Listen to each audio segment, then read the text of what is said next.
এগুলো সংশোধন করে আমরা আমি তো আগে বাড়তে চাই বলেই আমি বলতে চাই যে আওয়ামী লীগকে যদি দেখতে নিজুম মজুমদারের মতো, উইথ ডিউ রেসপেক্ট, তার এই ভাবনা চিন্তার মতো যদি মনে হয়, তাহলে আমরা আগে বাড়বো কিভাবে? আমাদেরকে আব্দুল হামিদের মতো বাস্তবতা স্বীকার করতে হবে যে we had problem, that's why এটা।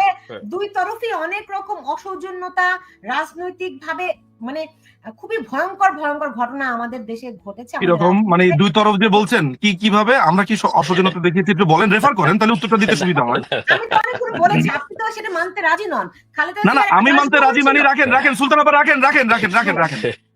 পুরো একটা ফ্যামিলিকে শেষ করে দিল 1975 সালের 15ই অগাস্ট, যেখানে জিয়াউর রহমান সাহেব জড়িত ছিলেন। 21শে অগাস্ট 2004 সালে কমপ্লিটলি গ্রেনেড মেরে ফেলবে। মানে এরপরে সৌজন্যতা দেখাবো আমি, মানে একতরফা। এরপরেও মাননীয় প্রধানমন্ত্রী শেখ হাসিনা কোকো সাহেবের বাসাতে গিয়েছেন যে তাকে, এই যে তিনি মারা গেছে সেটা একটা সন্তানহারা মাকে সান্ত্বনা দিতে। মানে সবকিছু দেখাতে হবে আমাদের এই দায় নিয়ে, এই দায় আমাদের। মানে দেশকে স্বাধীন করার পরে আজকে শুনতে হচ্ছে জাতির পিতা বঙ্গবন্ধু গুন্ডা ছিলেন। আপনার তরফ থেকে কোন রকমের প্রতিবাদও আমি লক্ষ্য করলাম না। গুন্ডা ছিলেন, হ্যাঁ, এরকম গুন্ডাই ভালো, দেশকে স্বাধীন করে দিয়ে গেছে। ঘরে ঘরে এরকম গুন্ডাই হওয়া ভালো। তাহলে আজকে যে বাংলাদেশি পাসপোর্টে ট্রাভেল করতে পারছি, আমি প্রতিবাদটা করলাম, আপনি করেননি। প্রতিবাদটা একটু দয়া করে করবেন। সুতরাং আমার যে কথাটা হচ্ছে, বা আমি যে কথাটা বলতে চাই, সেটা হচ্ছে যে সৌহার্দ্য এক তরফ থেকে আসে না, এটা দুই তরফ থেকে আসতে হবে। আমি খুবই অ্যাপ্রিসিয়েট করি যে তারেক রহমান সাহেব যখন প্রথম রাজনীতি করতে এসেছিলেন, তারেক রহমান সাহেব প্রথম যখন রাজনীতি করতে এসেছিলেন, তিনি জাতির জনক বঙ্গবন্ধু শেখ মুজিবুর রহমানের সমাধিতে গেছেন। নিজুম মজুমদার বাংলাদেশ যে এই সংকটে পড়েছে, সেইটার দায় তো সবারই কিছু না কিছু তো আছে। গত 16 বছরে বিএনপি রাজনীতির মাঠে দাঁড়াতেই পারেনি। নির্বাচনগুলিও, আমি অন্তত বলবো 3টা নির্বাচন অত ভালো হয় নাই। এগুলো তো একটা আত্মশুদ্ধিরও ব্যাপার আছে। যেমন করি হোক, তার আগে খালেদা জিয়ার আমলে তারা তত্ত্বাবধায়ক সরকার কুক্ষিগত করে একতরফা নির্বাচন করে নিয়ে যেতে চেয়েছে। এই ঘটনাগুলো ঘটেছে, আবার নৃশংসতাও ঘটেছে। কিন্তু 53 বছর ধরে এই নৃশংসতার মধ্যেই আমরা হাঁটি পাপা করতে থাকবো। আপনি আমাকে যেটা বলতে চাইছেন which is very very sad. আপনি আমাকে যেটা বলতে চাইছেন সেটা হচ্ছে 15ই আগস্টে একটু মেরে ফেলেছে নিজুম ভাই, তাই বলে আপনাদের কিরকম করতে হবে? 15 আগস্টে মেরে ফেলেছে ভাই, একটু মেরে ফেললে কি হয়? না রাখেন আপা, this is the message I am getting.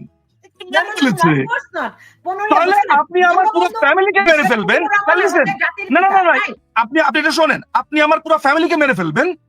আমার I have every right to hate you till my death, which Awami League didn't. আপনি আগে এটা সর্ট আউট করেন যে আমার ফ্যামিলিকে, আমার পুরো গোষ্ঠীকে মেরে ফেললো 75-এর 15ই অগস্ট। যিনি অন্যতম ভাবে জড়িত ছিলেন সেটা আমি বলিনি, আদালতের রায় আছে, সারা পৃথিবীর বিভিন্ন বড় বড় লেখকরা লিখেছেন, বাংলাদেশি লেখকেরা তো আপনি বাদ দেন। আমি এরপরে সৌজন্যতা দেখিয়েছি। এরপর আপনি কি করলেন? দুটো বোন বেঁচে ছিল, তাকে আপনি গ্রেনেড মেরে ফেলবেন। এটাও নাকি ভ্যানিটি ব্যাগ থেকে আমরা গ্রেনেড মেরেছি। আমি কত সৌজন্যতা দেখাবো? আমি ঠিক কত বড় হলে আমাকে বড় বলা হবে? আমাকে বলেন না, বলেন মানে আমাকে সারা জীবন জসীমউদ্দিনের এই কবিতাটা গেয়ে যেতে হবে?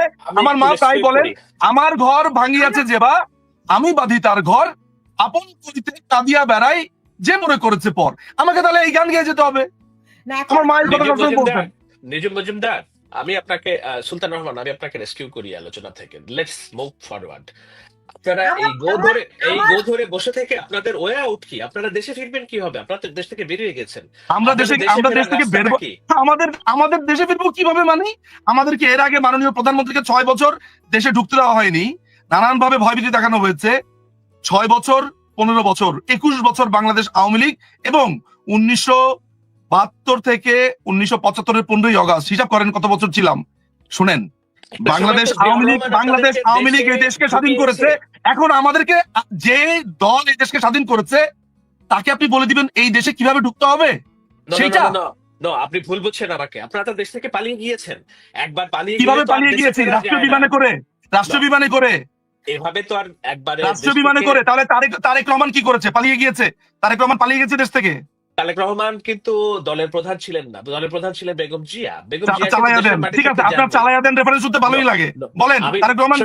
I'm trying to be আপনাদের প্রতি সফট হওয়ার চেষ্টা করছি। কারণ হলো আমি তো অ্যাটলিস্ট ওই রাজনীতিটা করি যে না, আওয়ামী লীগকে তার প্রাপ্যটা আমি দিতে চাই। যদিও সবসময় বলেছি, ঢাকা বিশ্ববিদ্যালয়ে যে দাঁড়িয়েও বলেছি আমি, যে যার হাতে রক্তের দাগ তাকে আপনি শাস্তি দেন, কিন্তু বৃহৎ বৃহৎ মতাদর্শকে আপনি নির্মূল করার রাজনীতি যদি করতে যান, এটা বাংলাদেশে ঐক্য আসবে না, এখানে বরঞ্চ নানান রকম অস্থিতিশীলতার জন্ম দিবে। তো যাই হোক, আমার চাওয়া অনুযায়ী তো সবকিছু হবে না, তাই না? আপনার চাওয়া অনুযায়ী সবকিছু হবে না। যেই জায়গায় দরকার ছিল, ডক্টর যেটা বলছে যে তাদের মধ্যে অনুশোচনা নেই, তাদের এই প্রক্রিয়ার মধ্যে নিয়ে আসা, একসাথে পথ চলার, এগুলোর আর সুযোগ নিশ্চয়ই আমরা চাই, কিন্তু বিচার এবং যার হাতে রক্তের দাগ তার শাস্তি ছাড়া তো এই বাংলাদেশে এই প্রক্রিয়া আগাবে না। সেক্ষেত্রে প্রশ্ন হলো, শাহেদ আপনার আলম, কি শাহেদ আলম, না, আমি তাই বলি, যদি হয়, যার let হাতে me- রক্তের দাগ, শাহেদ হ্যাঁ, আলম, যার হাতে রক্তের দাগ বলছেন আপনি শেখ হাসিনার কথা মিন করছেন, ওকে বুঝলাম। হ্যাঁ। এখন যার হাতে রক্তের দাগ, আপনার তারেক রহমান তাহলে কিভাবে করে 21 আগস্ট গ্রেনেড হামলা থেকে পার পেয়ে গেলেন? কে ওই গ্রেনেড হামলার ঘটনা ঘটিয়েছিল? কিভাবে তিনি- জামাত ইসলামের সাথে রাজনীতি করে কিভাবে, এটাও প্রশ্ন করেন। আমাকে প্রশ্ন করতে দিন। জি শাহেদ আলম, তাহলে এটা হলো যে যার হাতে রক্তের দাগ বললে কি আপনি শুধুমাত্র শেখ হাসিনার কথাই ইঙ্গিত করবেন, আর কারো এখানে নাই? না, আমি এইভাবে যেটা করে কি বলার আমরা চেষ্টা ঐক্য করছি, করতে পারবো? আমরা কি আগে বাড়তে না পারবো? দেখেন, না, আমি আজকে আলোচনা করতে এইখানে চেয়েছি, আমার মনে হয় বৈঠকে যে কি হলো ফেব্রুয়ারির ফাঁদে, ফেব্রুয়ারিতে যে নির্বাচনের কথা বলেছে, নানান রকম শর্ত দিয়ে, হ্যাঁ, নানান হ্যাঁ। রকম শর্ত দিয়ে নির্বাচনটা আদৌ হবে কিনা, এই সংকট, এই সংশয় যখন দেশের গণতন্ত্রে আমরা ফিরতে পারবো কি পারবো না, নাকি আরো নানান রকমের হাঙ্গামা সামনে অপেক্ষা করছে, তখন আমরা যদি এখনো ঠিক যে অতীতের অনেক অমীমাংসিত বিষয়, মানে যেগুলোর হিসাব নেওয়াটা দরকার ছিল, সেগুলো আমরা নিতে পারিনি। অনেক রকম খুন খারাপি, রক্ত আমাদের আছে, আমাদের জমিন, সবুজ জমিন লাল হয়েছে বহুবার, সত্য। অনেক বঙ্গবন্ধুকে হত্যা করা যেমন খুবই নৃশংসতা ছিল, আমি বলবো রাজনীতিতে অনেক রকম নৃশংসতা ঘটেছে, কিন্তু তারপরে বাংলাদেশের মানুষ এই রাজনৈতিক দুটো দলকে বিশ্বাস করে, আর কাউকে, ডক্টর ইউনূসের মতো লোকদেরকে তারা বিশ্বাস করে না দেখেই আজকে কিন্তু মানুষ আবার ফুঁসে উঠছে। কিন্তু মানুষ যেমন করে এই দুটি দলকে বিশ্বাস করে, আস্থা রাখতে চায়, এই দল দুটি কি মানুষের সেই প্রতিদান দেয় সামান্য পরিমাণও? এই প্রশ্ন দুটি আপনাদের আপনার সাথে আমি দুজনকেই দ্বিমত করছি না, কিন্তু দল এবং লিডারশিপ দুটি ভিন্ন বিষয়, রাইট? আপনাকে ওই ডিফারেন্সিয়েটটুকু করতে হবে। আওয়ামী লীগের মতাদর্শের প্রতি মানুষের ইমান আছে, এটা অস্বীকার করছি না, কিছু মানুষের ইমান অবশ্যই আছে, এটি শাশ্বত, এটা অস্বীকার করার উপায় নাই, কিন্তু লিডারশিপটা একটা বিষয়। আপনি যে লিডারশিপ প্রশ্নবিদ্ধ, বিএনপি এবং অন্যান্যরা, হ্যাঁ, তাদেরকে দুর্নীতিবাজ বলা হয়েছে, তাদেরকে স্বৈরাচার বলা হয়েছে, কিন্তু এরকম এত গণহত্যা কার কাছে প্রশ্নবিদ্ধ? তার দলের কর্মীদের কাছে যদি প্রশ্নবিদ্ধ না হয়, তার দলের কর্মীরা যদি তাকে চায়, আপনি আমি কে? আমি তো, তাহলে আপনি যদি অপরাধ স্বীকার না করেন, অপরাধকে অপরাধ হিসেবে না দেখেন, তাহলে তো আপনার সাথে কোনো বন্ধুত্বের সুযোগ আমি দেখি না। অপরাধ হ্যাঁ, কোথায় প্রমাণিত হয়েছে? অপরাধ কোথায় প্রমাণিত হয়েছে? আপনি জাতিসংঘের ফ্যাক্ট ফাইন্ডিং কমিটির যে রিপোর্ট, জাতিসংঘের ফ্যাক্ট ফাইন্ডিং নিয়ে আপনাকে 500টা আমি জিনিসপত্র দেখাতে পারি, কিন্তু সেইটা যাওয়ার আগে এটা বলি, জাতিসংঘের ফ্যাক্ট ফাইন্ডিং কমিটি কি আদালত?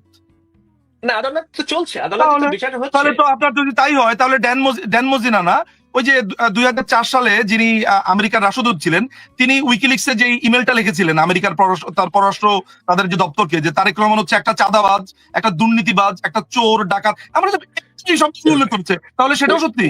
উইকিলিক্স একটা গোপন অনৈতিক মানে লেনদেন। আর তার মানে আমি যদি গোপনে জেনে যাই লোকটা তা করেছে, সেটা সত্যি না, শুধু আপনার ইউনাইটেড নেশনস। আপনি জাতিসংঘের প্রতিবেদনের সাথে উইকিলিক্স কে মিলাতে পারবেন না, এগুলো খুবই জাতিসংঘের যিনি রিপোর্টটা বানিয়েছেন ভলকার টুর্ক নিজে বিবিসি বাংলা বলছে যে সে থ্রেট দিয়েছে যে তারা আপনার সেনাবাহিনী নিবে না, ট্রুপস তারা প্রত্যাহার করবে যদি বাংলাদেশের কোনো কাজে তারা ইনভলভ হয়। কোনো কাজে, মাথায় রাখবেন শব্দটা, কোনো কাজে। আমার কাছে পুরো ট্রান্সক্রিপ্ট আছে।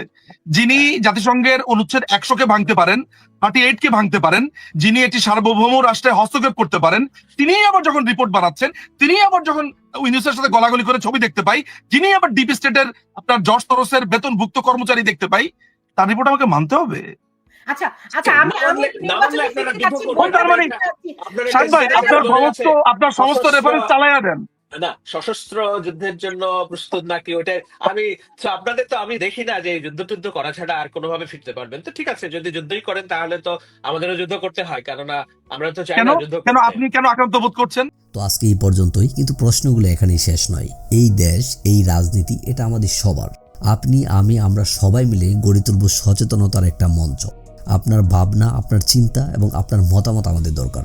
তাই কমেন্টে লিখে জানান এই মুহূর্তে আপনি কি ভাবছেন এবং আপনি কোন দিকে তাকাচ্ছেন। রিপাবলিক অ্যান্ড পলিটিক্স কেবল খবর বা বক্তব্যের জায়গা নয়, এটা এক একটা ভিন্ন মতের প্ল্যাটফর্ম। এখানে প্রশ্ন করার সাহস আছে, সত্যের পেছনে ছুটে চলার স্পর্ধা আছে। চ্যানেলটি ভালো লাগলে অবশ্যই সাবস্ক্রাইব করে পাশে থাকুন, কারণ একটা ক্লিকেই হতে পারে হাজারো অন্ধকার ভেদ করে আলো খোঁজা শুরু। ফিরছি পরের পর্বে আরও খোলামেলা বিশ্লেষণ নিয়ে। সে পর্যন্ত সবাই ভালো থাকুন, সুস্থ থাকুন। আল্লাহ হাফেজ।